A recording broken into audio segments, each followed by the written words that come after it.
My name is Maxim Vengerov, and I'm here, very privileged to be at the Royal College of Music in London, and we're doing a very special masterclass today.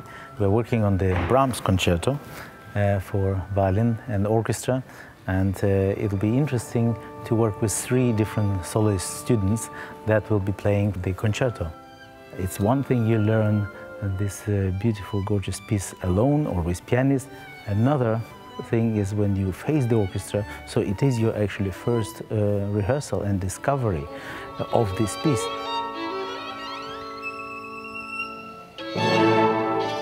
So they are plunging into the pool of sharks, you can say, because so much unexpected they are facing. In fact, if you study violin concerto alone, without piano part, or without knowing the score, it's quite difficult to assume what actually the music and how you should be playing the violin part. So it helps very much to study the score.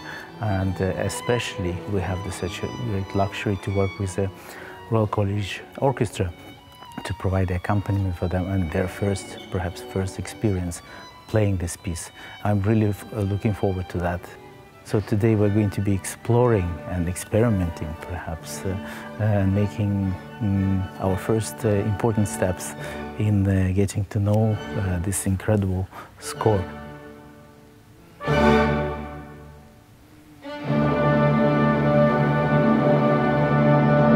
My name's Emmanuel Bach. I'm a violinist and I study at the Royal College of Music. I'm in my first year of an artist diploma. When I first thought about what it was going to be like to have this amazing public masterclass with Maxim Vengerov on the Brahms Concerto First Movement, I thought, wow, there's going to be a lot that he can get through, and actually it's a massive piece, so I'm really going to have to be very much on my toes to kind of do anything almost. I mean, with such a phenomenal performer, there's a wealth of expertise which he can draw on, so I tried to think of just being prepared for anything, almost, as much as possible.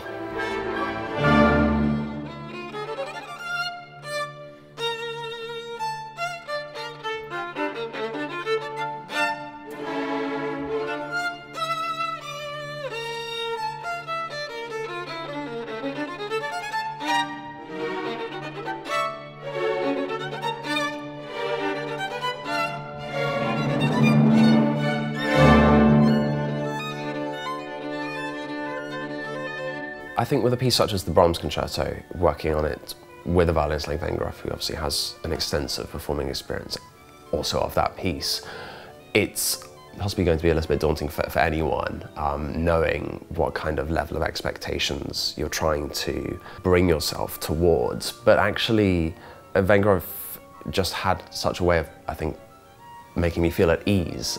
He sort of brought everyone together, and I think in that situation where he kind of really was trying to give us as many ways in and through the piece as possible, it was actually a very heartening experience, because you see that there's actually such a lot of time that goes into this process, and I think that became increasingly clear during the masterclass.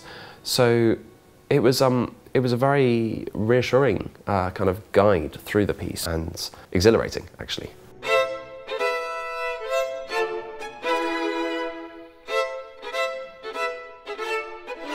Before going on to play in the masterclass, or I think in any masterclass, I always try to feel very focused, and knowing that I'd been through the piece with Vengerov, and he knew the tempi that we wanted to achieve together, and I think the broader shape of the piece and some particular details with partnering other instruments, I found myself very focused on just being ready to play and working with a performer and conductor who really knows the work inside out as an instrumentalist, as well as in a broader sense. So I was very focused and also a little excited, to be honest.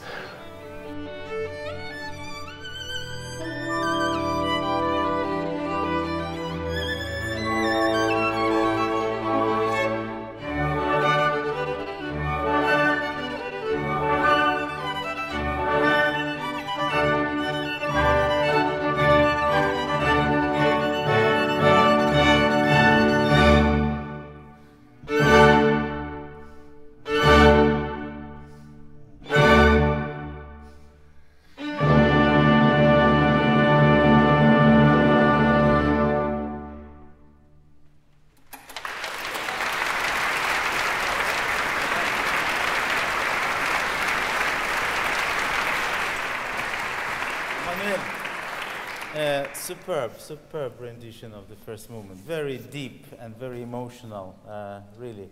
I really enjoyed it. I think all of us, we did enjoy it, so to give you great credit that you really listened to the orchestra. You connected with the coloring. You really made chamber music. Because you're so wonderful and listening and integrating into the orchestra lines, we can talk about the higher material, meaning the drama, the coloring, where we transport the audiences. We should train our bodies to be always at service. And of course, our knowledge playing with orchestra, listening.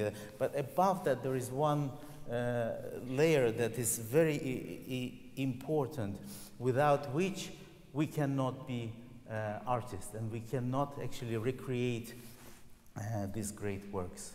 And the idea, I think you would agree with me, that every time when we listen to Brahms or Beethoven or any other piece of great music, it should be like the world premiere, because we feel differently. Each of us should feel a little bit differently about the work. So let's explore this fine tuning. Yeah.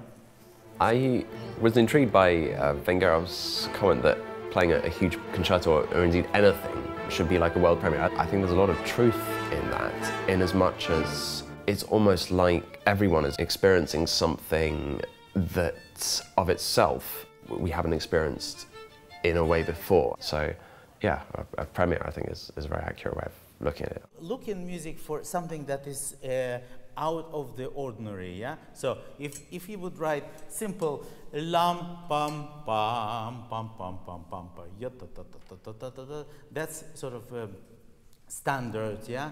But he writes yam pam and then accent.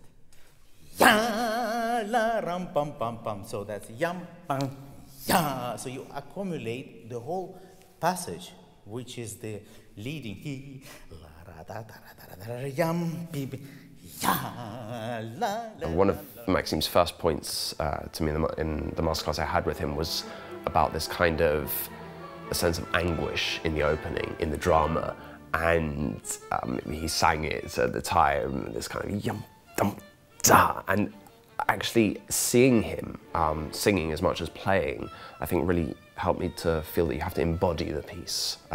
You can't just, it's not just a matter of engaging with the orchestra and the conductor, of course, and the score. You have to almost embody the drama, almost like an actor, and I think he really brought that sense across when he played and demonstrated.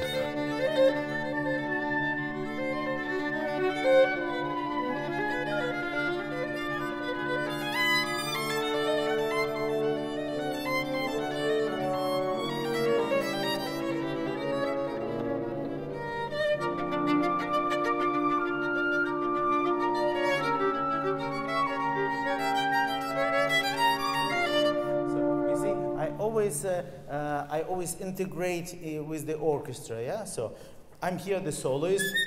I'm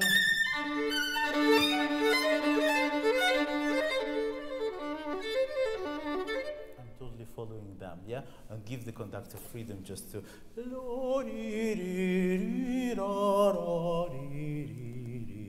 It was a pity if the conductor has to go la la dee dee, following this. Except that also, can you play alone this?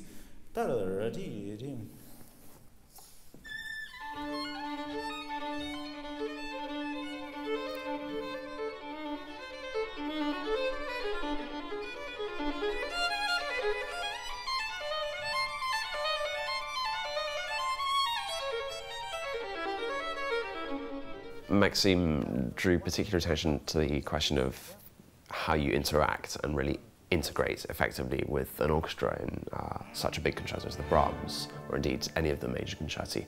And to me, that was really about knowing when to lead and when to drive, but also while leading, when to kind of give the orchestra a feeling that they have the space to be co-leaders with you. And when they've got melodies, for instance, that you actually are accompanying while still having to be a very, very present voice, how to really kind of blend so that you feel you're shaping it together rather than one person necessarily dominating. And Maxim really illuminated so many areas of that, particularly when blending with the wind or sometimes the brass. And actually, he said that it was sometimes a question of imitating the sound of the instrument rather than going against it. And it was a very, very useful way, I think, of addressing some questions of balance and interaction. And then you listen to the orchestra. Then there is time to move with the harmonies. And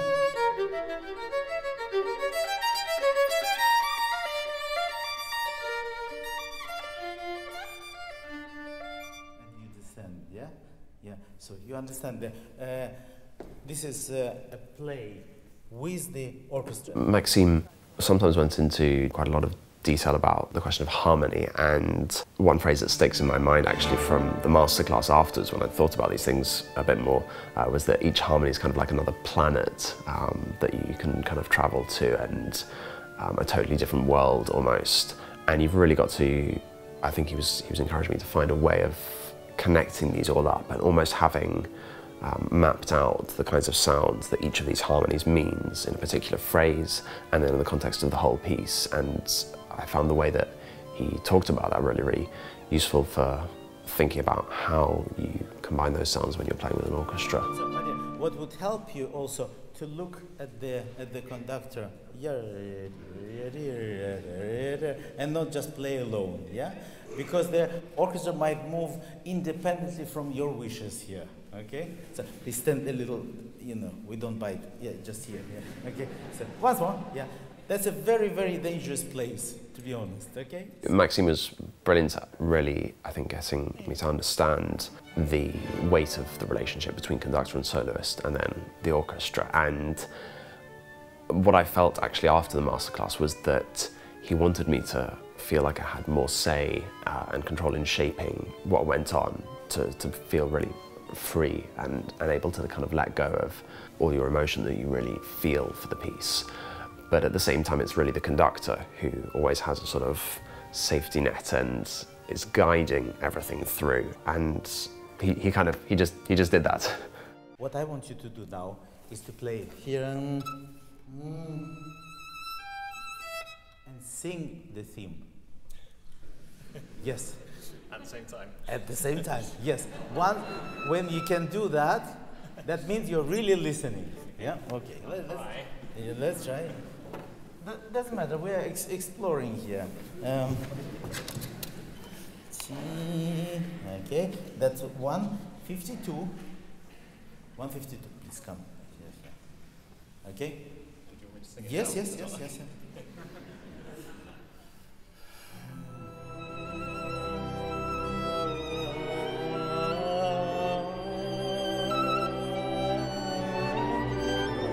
Chile.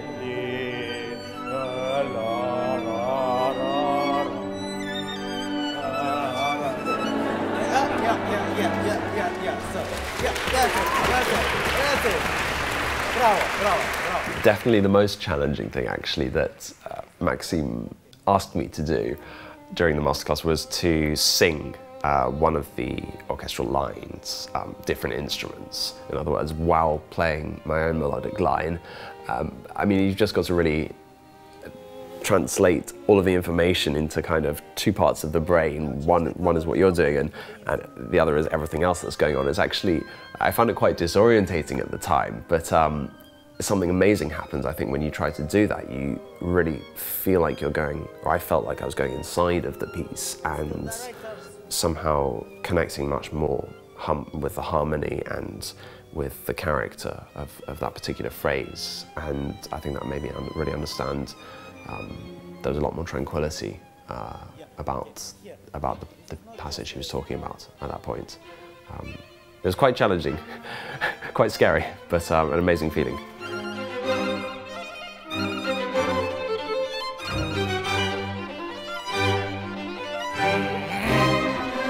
I was really immensely grateful for this fantastic masterclass experience with Maxim Vengerov. Of course, it's all been made possible through the Royal College of Music, working with the Polonsky Foundation, but I'm also very grateful to the people who've directly supported me in my studies. Of course, my teacher, my current teacher, Radu Blida, and also my previous teacher, Natasha Boyarski. I'm also grateful to the foundations who've basically made my studies possible. The Royal College of Music have helped me, and the Countess of Munster Trust, the H.R. Taylor Trust, and the English Speaking Union. I would love to continue, but we have to stop. Thank you, bravo. Bravo.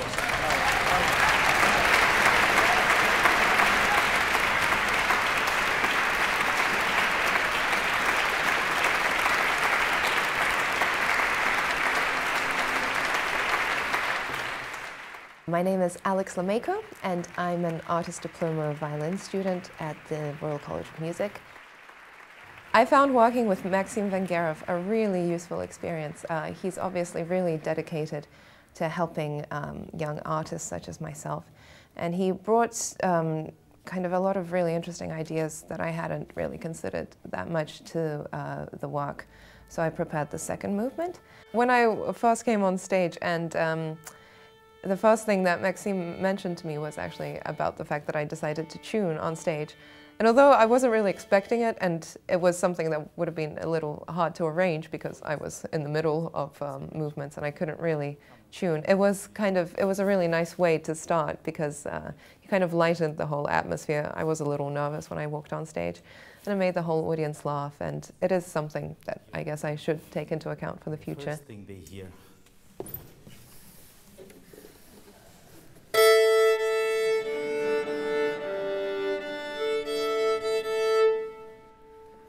So what I do just before the performance, I get the oboes and sometimes also together with concertmaster, and we tune.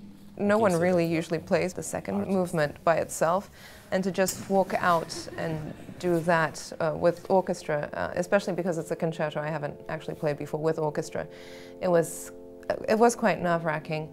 But I think the way that I prepared for it was just, I don't know, I just had the feeling that it was going to be okay. We had a bit of time to rehearse with the orchestra in the morning of the day, and that already made it feel like at least you've done it once before. Maxime really likened it so much to kind of vocal work as in kind of singing with an orchestra, which was really interesting to work on with him, as well as also the kind of treating it more as a chamber music piece, almost as though it's more of a concertmaster solo in a symphony or something, because it has so much to do with the other wind and brass parts and, well, other string parts of the orchestra, and it was really an incredible experience to be able to do it with an orchestra and have his input on it. Maxime has a very kind of warm and friendly atmosphere towards us in the masterclass, and it really helped just kind of make it feel like it was just another lesson. Of course, there was a performance aspect to it, but in the end, I was nervous before, but actually the second I started playing, it was absolutely fine. I felt completely at home.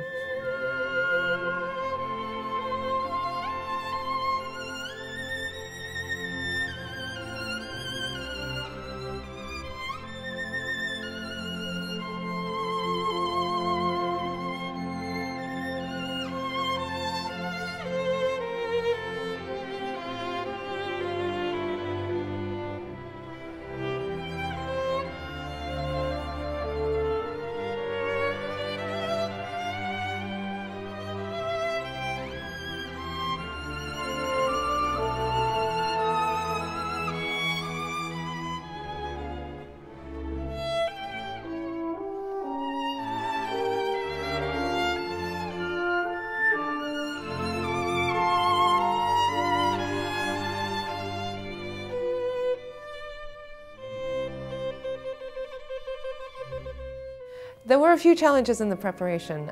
You just had to be so on it and really know the score and know exactly what was happening, because especially it's Brahms concerto. He's an amazing orchestrator, and there's just so much that you need to be aware of when you're playing with the orchestra. And I really tried my best listening to different recordings, playing along to different recordings, listening to Maxime's recordings, and of course rehearsing with pianists. And I think all in all that really did help me kind of get through it and yeah, I think in the end I was quite happy with the outcome.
Alex, just wonderful, such a joy.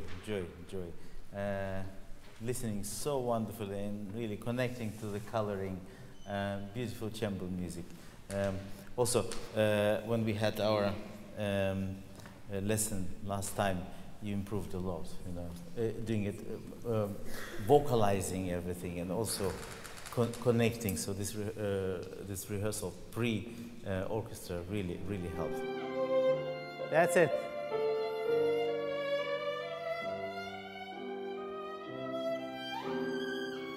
Bravo!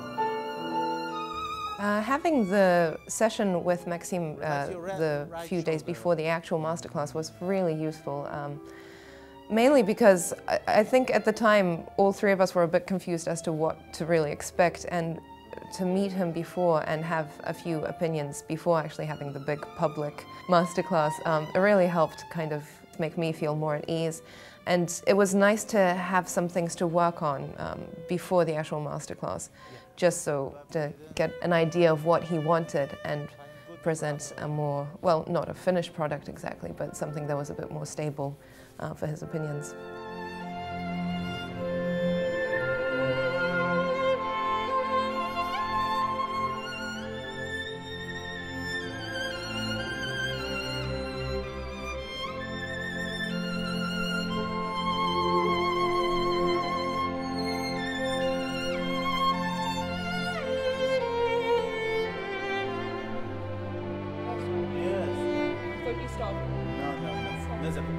But since we start, I didn't want to interrupt because as you play so beautifully. Now, when you play la ra chi and a flute is playing, yeah, try to get the same vibrato, the same coloring as if you're playing the flute. So la ra chi, so you can sound beautifully in this over octave. Yeah. Again, these compositions are like illusions, so audience must forget who is playing what, and then only the visual should remind us of this is the violin, this is the whatever that is. Yeah. Okay. Directly, 32, please.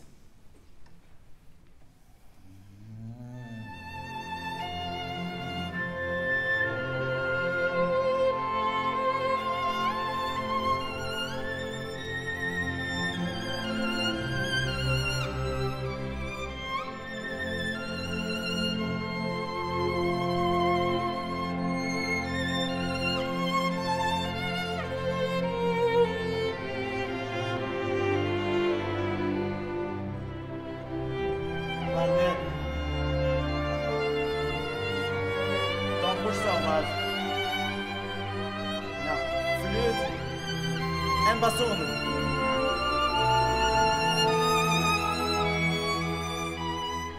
I'll be the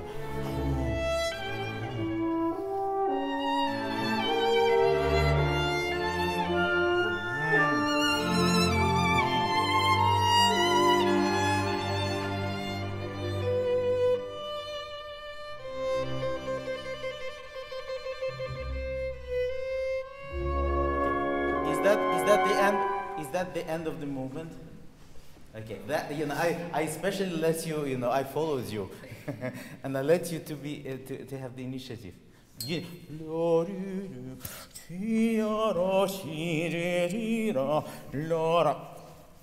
Come on, guys, don't be too slow.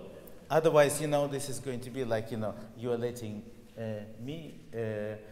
me in out of the door, and I'm letting you out of the door, and like this, and we'll never get through. Okay, that happens sometimes because with the polite people, but but we're all here servants, and we have to do what is music requires. It was quite funny when he made the analogy about two people trying to get through the same door at the same time and being polite and saying you fast, you fast. Of course, in reference to the fact that I was slowing down and the orchestra was slowing down as well, and just everything was getting slower and slower. And it was a general theme with Maxim, just the fact that I needed to take a bit more initiative in terms of the tempo and not over-exaggerating the ritenutos in the music. I think because mainly it is a slow movement, it's quite easy to become a bit too indulgent.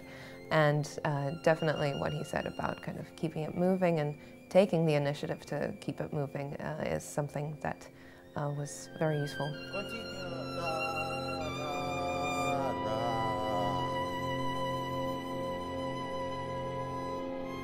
You provoked that.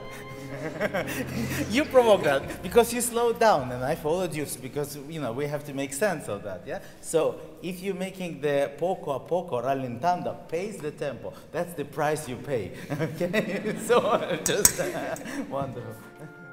The whole art of playing with an orchestra, I think that's the main thing that I really appreciated being able to get out of this masterclass, because it's something that, well, for some young artists, you get many opportunities to do. For me in particular, I have done it before, but it's not something I do on a weekly basis or something. So it was definitely good to get advice on how to deal with playing with an orchestra, both kind of the listening aspect of merging with the other instruments and trying to make it more of a kind of work as a whole, rather just I am a soloist and I'm playing with an orchestra. And also just the finer details, interpreting the actual music and different ways of playing it, fingering, kind of bowings. So all in all, I think it was a really amazing experience, and it's something that's not really that commonly done. I guess it's very difficult to arrange for a masterclass with an orchestra. So I'm really lucky and honored that I got to be part of it.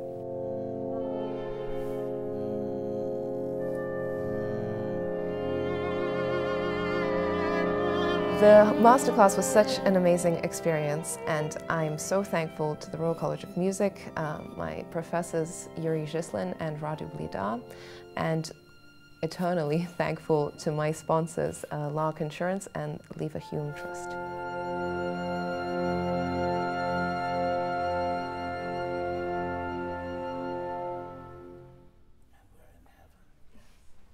Wonderful. Bravo, bravo.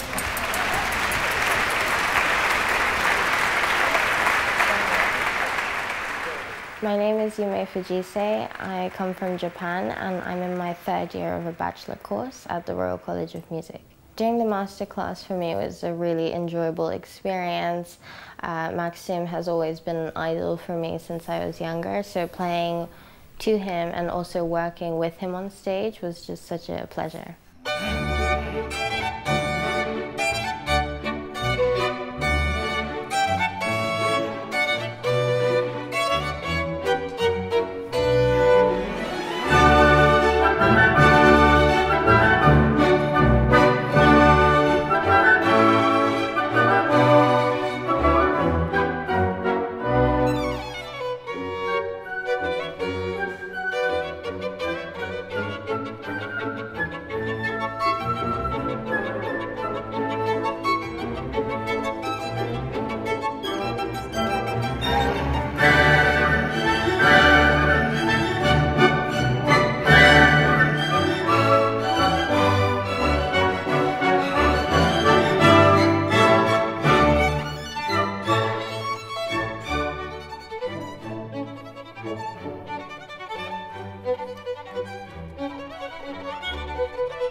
Because I was playing the third movement, I had to wait, obviously, for the first and second, and the first is such a long movement, so I was just warming up at the back, and there was a live stream on at the same time, so I could watch who was on and how many minutes I had left.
We had a session a few days before the actual masterclass and before the orchestral rehearsal with the pianist in the recital hall so that we could get the tempos correct, and he also worked with us on the piece for quite a while, which was really useful because it wasn't just a tempo marking kind of thing, but it was actually like a lesson.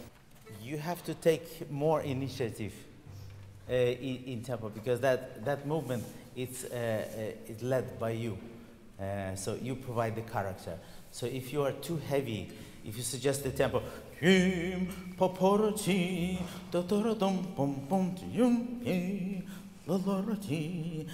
it's, you know, the whole orchestra will probably do the same, yeah?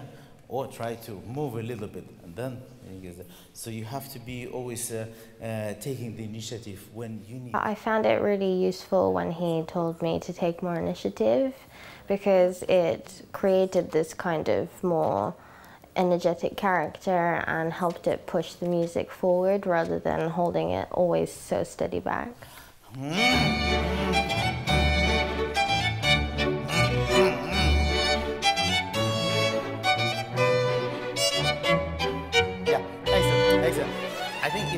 you agree with me? It has this Hungarian sort of touch.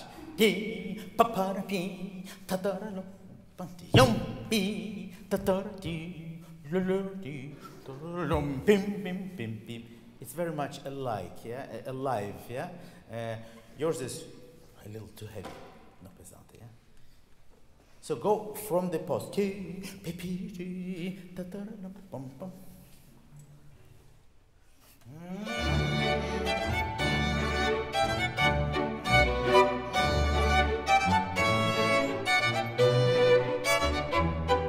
Maxim was saying how I should have more of a Hungarian feel and character, and I think it really added more of the characterization of the rhythms and just made it come more to life.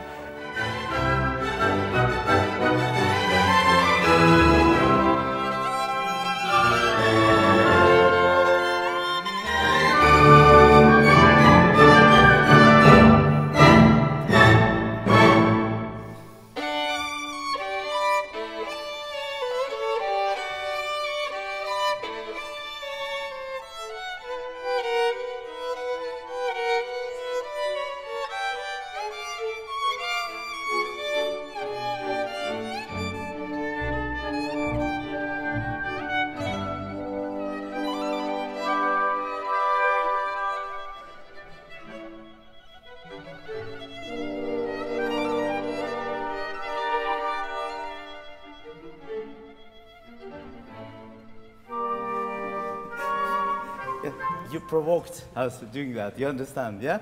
So you have to take initiative, you see? So if I don't help you, you suggest the tempo slowing down, and then everything slows down, yeah? So you can take the time, but then you have to be always, so you have to understand the score. That's why studying with the score is very important. I think when Maxim talked about communication with the conductor, he meant for me to be more obvious about where I want the music to go with body gestures or with musical gestures, and it was really comfortable to do it with him because he's such an open guy and he shows everything and just makes the music come to life with just his body movements.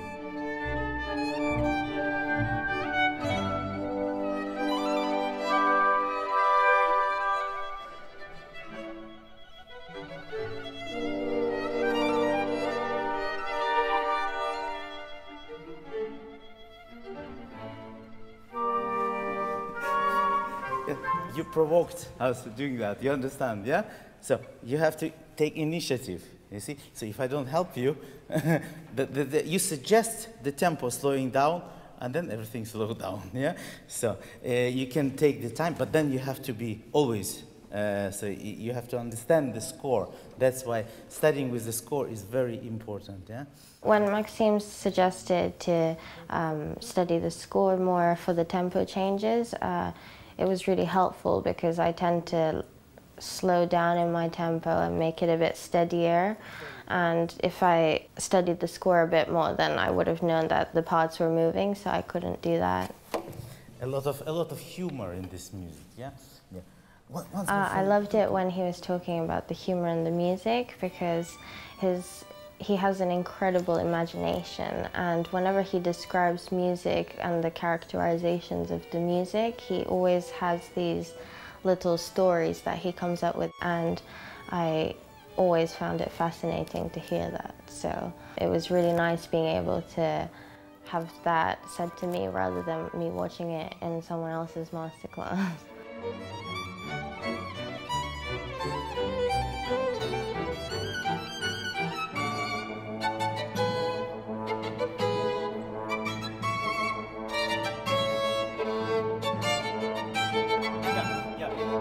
It's a technical solution here. If you play ya-pa-pa-pum, very short bow, yeah?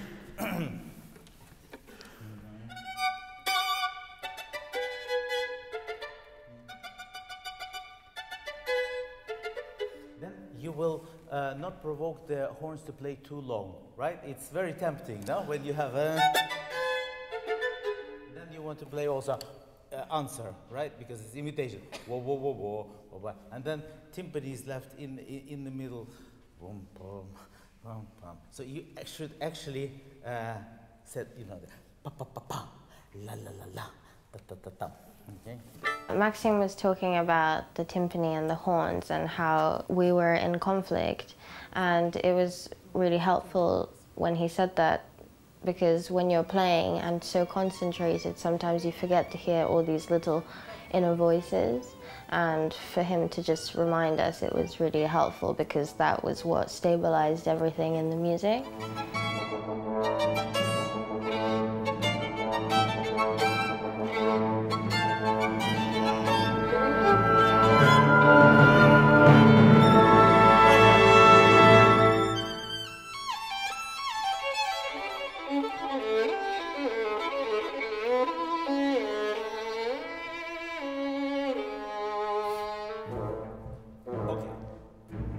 That's the time when you should look at the conductor.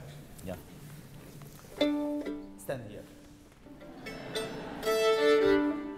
And then it's like this. La ra. You place 1, 1, 1, 2. 1, 2. Yeah. I'm waiting for you. 1, 2. Yeah? Okay. Okay, now try, yeah?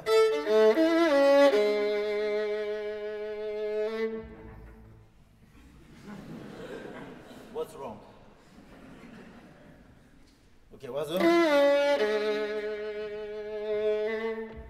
But nobody's playing. Now.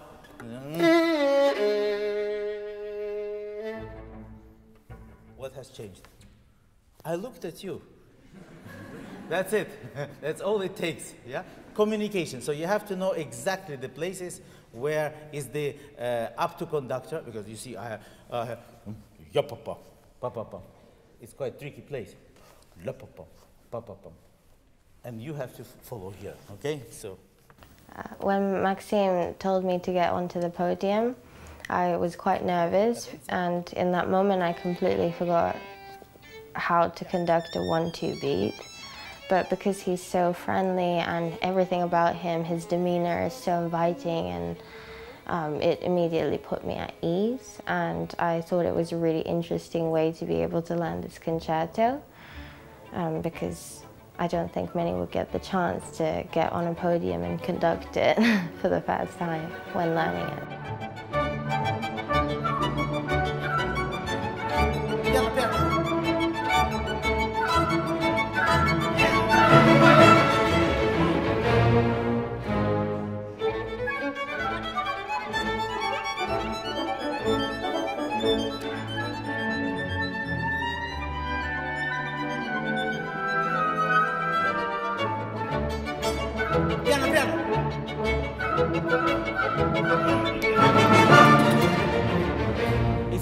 It's like the horses coming, and the whole army coming from afar, and you can just hear.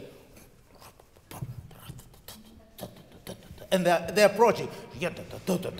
Finally, they're at the gate of the castle.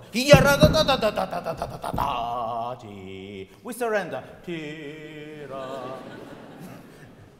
Understand? Yeah, it's a lot of humor.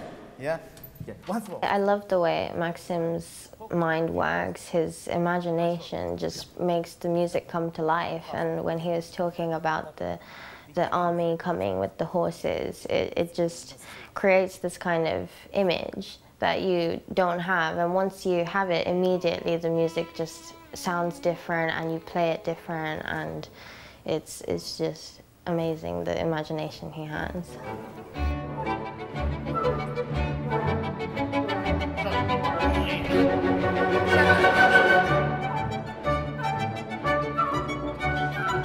Hold your horses! Hold your horses!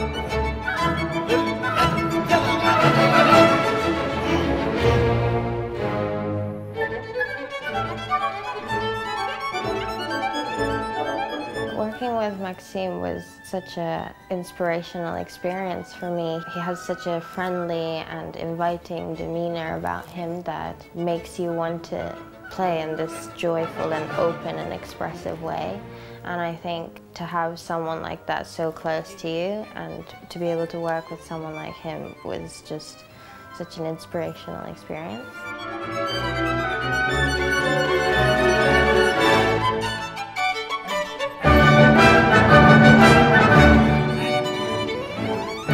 This was an amazing experience, and I would like to thank the Royal College of Music for giving me this opportunity, and to Mark Messenger, my teacher, and the Soirée d'Or Scholarship for allowing me to continue my studies here, and for Florian Leonhardt for providing me with a violin to play on all the time.